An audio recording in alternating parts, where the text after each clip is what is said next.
श्री सनक जी कहते हैं, विप्रवर, भगवान लक्ष्मीपति विष्णु के महात्म्य का वर्णन फिर सुनो।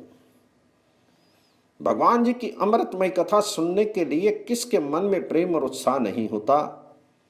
जो विषय भोग में अंधे हो रहे हैं, जिनका चित्त ममता से व्याकुल है, उन मनुष्यों के संपूर्ण पापों का नाश भगवान जी के एक ही नाम का स्मरण कर देता है। जो भगवान जी की पूजा से दूर रहते हैं, वेदों का विरोध करते हैं और गौओं तथा ब्राह्मणों से द्वेष रखते हैं, वे राक्षस कहे गए हैं। जो भगवान विष्णु की आराधना में लगे रहकर संपूर्ण लोगों पर अनुग्रह रखते हैं, धर्म कार्य में सदा तत्पर रहते हैं, वे साक्षात भगवान विष्णु के स्वरूप माने गए हैं। जिनका चित्त भगवान विष्णु की आराधना में लगा हुआ है, उनके करोड़ों जन्मों का पाप क्षण भर में नष्ट हो जाता है। फिर उनके मन में पाप का विचार कैसे उठ सकता है। भगवान विष्णु की आराधना विषय अंध मनुष्यों के भी संपूर्ण पापों का नाश करने वाली कही गई है। वह भोग और मोक्ष देने वाली है। जो मनुष्य किसी के संग से, स्नेह से, भय से, लोभ से अथवा अज्ञान से भी भगवान विष्णु की उपासना करता है, वह अक्षय सुख का भागी होता है। जो भगवान विष्णु के चरणोदक का एक कण भी पी लेता है, वह सब तीर्थों में स्नान कर चुका। भगवान को वह अत्यंत प्रिय होता है। भगवान विष्णु का चरणोदक अकाल मृत्यु का निवारण करने वाला, समस्त रोगों का नाश करने वाला और संपूर्ण दुखों की शांति करने वाला माना गया है। इस विषय में भी ज्ञानी पुरुष ये प्राचीन इतिहास कहा करते हैं। इसे पढ़ने और सुनने वालों के संपूर्ण पापों का नाश हो जाता है। प्राचीन सतयुग की बात है। गुलिक नाम से प्रसिद्ध एक व्याध था। वे प्राय स्त्री, प्राय धन को हड़प लेने के लिए सदा उद्यत रहता था। वे सदा दूसरों की निंदा किया करता था। जीव जंतुओं को भारी संकट में डालना उसका नित्य का काम था। उसने सैकड़ों गौओं और हजारों ब्राह्मणों की हत्या की थी। व्याधों का सरदार गुलिक देव संपत्ति को हड़पने तथा दूसरों का धन लूट लेने के लिए सदा कमर कसे रहता था। उसने बड़े से बड़े भारी भारी पाप किए थे। जीव जंतुओं के लिए वह यमराज के समान था।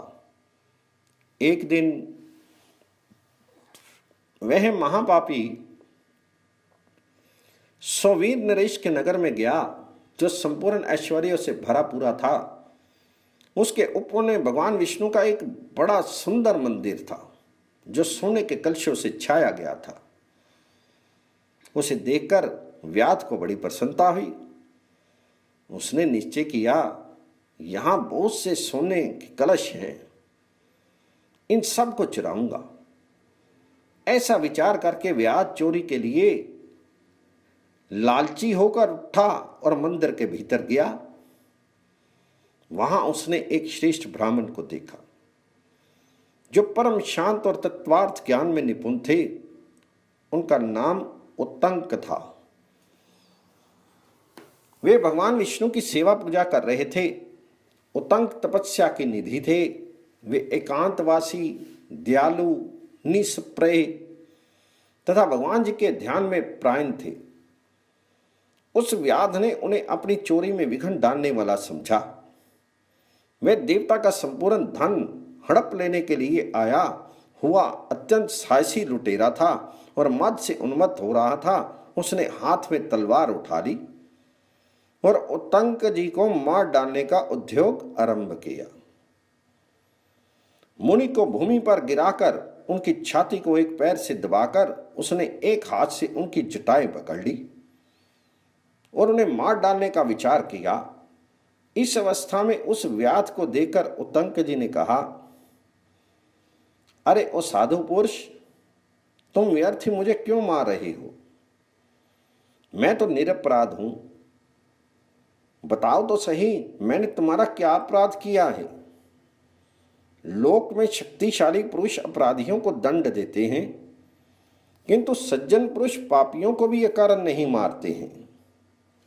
जिनके चित्त में शांति विराज रही है, वे साधु पुरुष अपने से विरोध रखने वाले मूर्खों में जो गुण विद्यमान हैं उन्हीं पर दृष्टि रखकर उनका विरोध नहीं करते हैं। जो मनुष्य अनेक बार सताए जाने पर भी क्षमा करता है उसे उत्तम कहा गया है। वे भगवान विष्णु को सदा ही अत्यंत प्रिय है। जिनकी बुद्धि सदा दूसरों के हित में लगी हुई है वे साधु पुरुष मृत्यु काल आने पर भी किसी से वैर नहीं करते। चंदन का वृक्ष काटे जाने पर भी कुठार की धार की सुख को सुगंधित ही करता है। मृग तृण से, मछलियां जल से तथा सज्जन पुरुष संतोष से जीवन निर्वाह करते हैं। परंतु संसार में क्रमशः 3 प्रकार के व्यक्ति इनके साथ भी अकरण वैन रखने वाले होते हैं। पहला व्याध, दूसरा धीवर और तीसरा चुगलखोर। अहो माया बड़ी प्रबल है, वह समस्त जगत को मुंह में डाल देती है। तभी तो लोग पुत्र मित्र और स्त्री के लिए सबको दुखी करते रहते हैं। तुमने दूसरों का धन लूटकर अपनी स्त्री का पालन पोषण किया है, परंतु अंतकाल में मनुष्य सबको छोड़कर अकेला ही परलोक की यात्रा करता है। मेरी माता, मेरे पिता, मेरी पत्नी, मेरे पुत्र और मेरी ये वस्तु, इस प्रकार की ममता प्राणियों को व्यर्थ पीड़ा देती रहती है। पुरुष जब तक धन कमाता है तभी तक भाई बंधु उससे संबंध रखते हैं, परंतु इस लोक और परलोक में केवल धर्म और अधर्म ही सदा उसके साथ रहते हैं। वहां दूसरा और कोई साथी नहीं है। धर्म और अधर्म से कमाए हुए धन के द्वारा जिसने जिन लोगों का पालन पोषण किया है वे ही मरने पर उसे आग के मुख में झोंककर स्वयं भी मिलाया हुआ अन्न खाते हैं। पापी मनुष्यों की कामना रोज बढ़ती है और पुण्य आत्मा पुरुषों की कामना प्रतिदिन क्षीण होती है।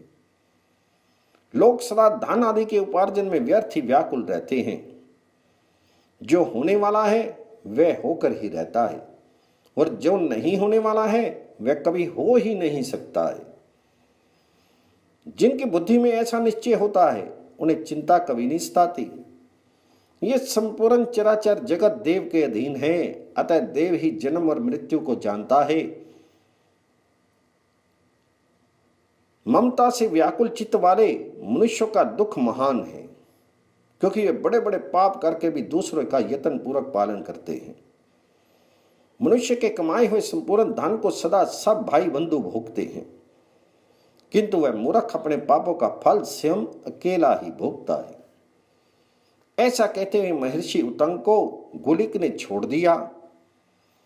फिर वह भय से व्याकुल हो उठा और हाथ जोड़कर बार बार कहने लगा, मेरा अपराध क्षमा कीजिए। सत्संग के प्रभाव से तथा भगवत विग्रह का सामीप्य मिल जाने से व्याध का सारा पाप नष्ट हो गया। उसे अपनी करनी पर बड़ा पश्चाताप हुआ और वह इस प्रकार बोला, विप्रवर, मैंने बहुत बड़े बड़े पाप किए हैं, वे सब आपके दर्शन से नष्ट हो गए। अहो मेरी बुद्धि सदा पाप में ही लगी रही और मैं शरीर से भी सदा महान पापों का ही आचरण करता रहा। अब मेरा उद्धार कैसे होगा? भगवान, मैं किसकी शरण में जाऊं? पूर्व जन्म में किए हुए पापों के कारण मेरा व्याध के कुल में जन्म हुआ। अब इस जीवन में भी ढेर के ढेर पाप करके मैं किस गति को प्राप्त होऊंगा? अहो मेरी आयु शीघ्रता पूर्वक नष्ट हो रही है। मैंने पापों के निवारण के लिए कोई प्रायश्चित भी नहीं किया, अतः उन पापों का फल मैं कितने जन्मों तक भोगूंगा? इस प्रकार स्वयं ही अपनी निंदा करते हुए उस व्याध ने आंतरिक संताप की अग्नि से झुलसकर तुरंत प्राण त्याग कर दिए। व्याध को गिरा हुआ देखकर महर्षि उतंग को बड़ी दया आई और उन महाबुद्धिमान मुनि ने भगवान विष्णु के चरणोदक से उसके शरीर को सींच दिया। भगवान जी के चरणोदक का स्पर्श पाकर उसके पाप नष्ट हो गए और वह व्याध दिव्य शरीर से दिव्य विमान पर बैठकर मुनि से इस प्रकार बोला। गुलिक ने कहा, उत्तम व्रत का पालन करने वाले मुनि श्रेष्ठ उतंक जी, आप मेरे गुरु हैं। आपके ही प्रसाद से मुझे इन महापातकों से छुटकारा मिला है। मुनीश्वर, आपके उपदेश से मेरा संताप दूर हो गया और संपूर्ण पाप भी तुरंत नष्ट हो गए। आपने मेरे ऊपर जो भगवान जी का चरणोदक छिड़का है, उसके प्रभाव से आज मुझे आपने भगवान विष्णु के परम पद को पहुंचा दिया। आपके द्वारा इस पाप में शरीर से मेरा उद्धार हो गया, इसलिए मैं आपके चरणों में मस्तक नवाता हूं। मेरे किए हुए अपराध को आप क्षमा करें। ऐसा कहकर उसने मुनिवर उत्तंक पर दिव्य पुष्पों की वर्षा की और विमान से उतरकर 3 बार परिक्रमा करके उन्हें नमस्कार किया। तदनंतर पुनः उस दिव्य विमान पर चढ़कर गुलिक भगवान विष्णु के धाम को चला गया। ये सब प्रत्यक्ष देखकर तपोनिधि उत्तंक जी बड़े विस्मय में पड़े और उन्होंने सिर पर अंजलि रखकर लक्ष्मीपति भगवान विष्णु का स्तवन किया।